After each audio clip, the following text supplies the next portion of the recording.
Hey YouTube, this is Sassy 951. This is my very first YouTube video. I'm very excited and I'm hoping that the information that I'm going to bring is going to be helpful to someone. If it helps one person, then yay. Well, this video, I'm going to do a series of videos actually. Found out today that I am officially pregnant. Yes, pregnant. Ah! um, with baby number 3. Very excited, very happy, but then again, scared to death. I am at the largest weight I've ever been in my life. I'm currently 342.2 pounds as of today. I've never been this weight before, let alone pregnant in this weight. Pregnancy puts a lot of stress on the body, and being obese puts a lot of stress on the body. So those two combined, it's going to be an interesting journey. But we're gonna make it. So this series of videos is just gonna follow me as I go to doctor's appointments, as I venture off into getting healthy while pregnant, and possibly dropping a little of this weight while I'm pregnant. I do have 2 other children.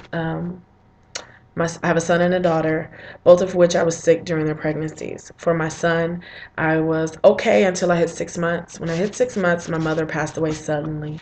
The stress of that, my doctor was like, nope, you're not going back to work. So I didn't work from the time my son was 6 months till he was about 3 months old. And then at the time I developed gestational diabetes, which I was able to control with diet, and did not, because I didn't want to take any medicine and I didn't want to take insulin. So I made sure that I ate better so that I wouldn't be sick from my baby and that my baby wouldn't come out huge. Women who have gestational diabetes have very big babies. You can't push all that out. That's too much. So that did happen with the preeclampsia. The day that the doctor found out, she called me as soon as she got the diagnosis. She called me at like 6 o'clock in the evening. That is not normal doctor hours. So I knew something was wrong. She gave me the symptoms and told me to call her back if I felt that something was wrong. So that evening, my baby just was not kicking as much. I was full term, well, almost. I was about 36 weeks at that time.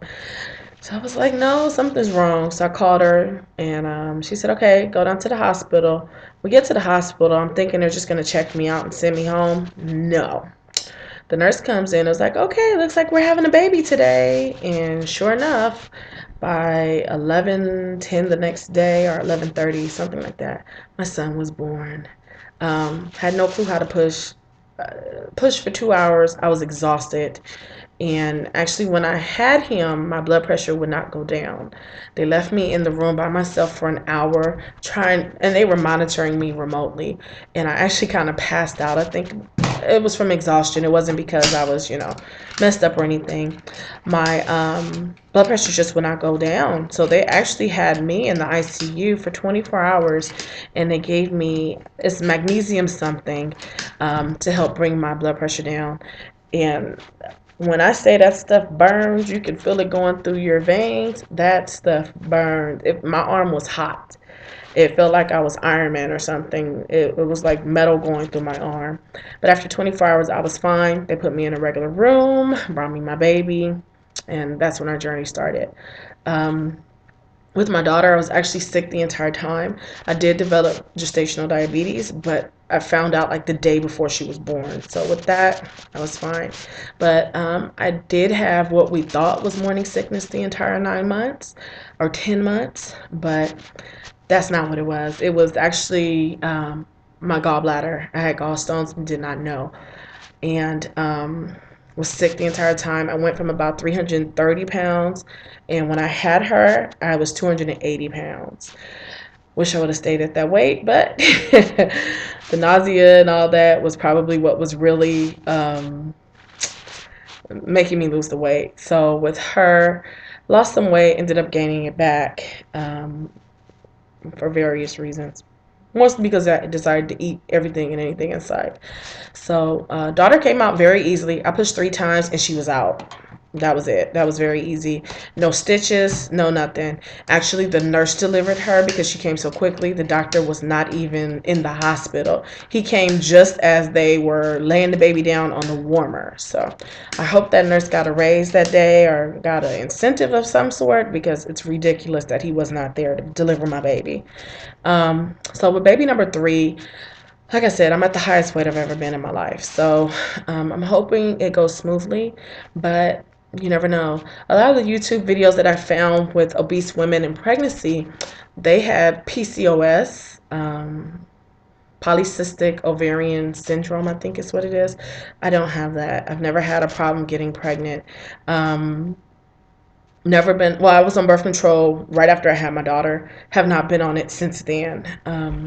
So with my pregnancy, it's going to be a little bit different than those who have PCOS, I believe. I feel for any woman who has any illness, especially when they're pregnant, because your body is thrown into such a crazy spiral that you have to somehow get a hold of it for the sake of your baby and for the sake of you having life. So my series of videos would just talk about what I'm going through physically, what I'm going through mentally, as well as challenges that I'm having, and also finding clothes in my size, which right now I think I'm about a 26, 28, probably pushing a 30, 32, but not really admitting it to myself. And pictures of my belly. I'll keep you guys informed. The symptoms I have right now, boob tenderness for sure. Boobs are very tender. Smells are very much getting to me. I take public transportation to work to save gas, because gas is ridiculous. And those people just don't believe in taking a shower every day sometimes. And I work with the homeless community sometimes, so I understand and know that that is, an advantage that some may not have, but the smells are truly getting to me. Um, Also, other smells get to me as well. My husband made some fish the other day, and I had to leave the house. I told him to open all the doors and all the windows and air it out before I get back, because I'm going to upchuck everywhere. So far, I haven't had any actual morning sickness. I'm sure that will change as the pregnancy progresses. I do tend to get it in my first trimester. So we're about 6 weeks in right now. Only time will tell. Doesn't really matter what I have, a boy or a girl. My daughter wants a girl. My son wants a boy. Either way, we'll be very happy as long as the baby is healthy. Thank you so much for checking my video out. I'm hoping to have a video posted about every couple of weeks, just depending on what's going on with me. One more thing, I'm a working mom. I travel very far from home to get to work. I'm a student also. I attend classes full time. So I'm very busy. This is not a stay-at-home mom. This is not a mom that doesn't do anything. I'm pretty busy, and I've resolved to do a lot more activities with my kids this summer. So it's going to be busy time for me. So just keep me in your prayers, and leave a message for me. Ask me anything you want to ask me, and I'll try and answer all your questions. Thanks a lot. Hey, I just wanted to add this last tidbit. I did say that I'm not a stay-at-home mom. I do not knock stay-at-home moms by any means. I was a stay-at-home mom and a business owner for 4 years, so I completely understand the task that you have at hand. It's just that right now, at a point in my life, I decided to go back to work, and here I am, working many miles from home, commuting about 4 hours a day total, back and forth. Full-time student, as well as being obese and pregnant. So I think those are a lot of categories that I need to really just hit on, just to let people know that this can be a hard journey, and I want everyone to share in with it. And if I can help you in any way, regardless if you work or not, that's what I want to do. Thanks.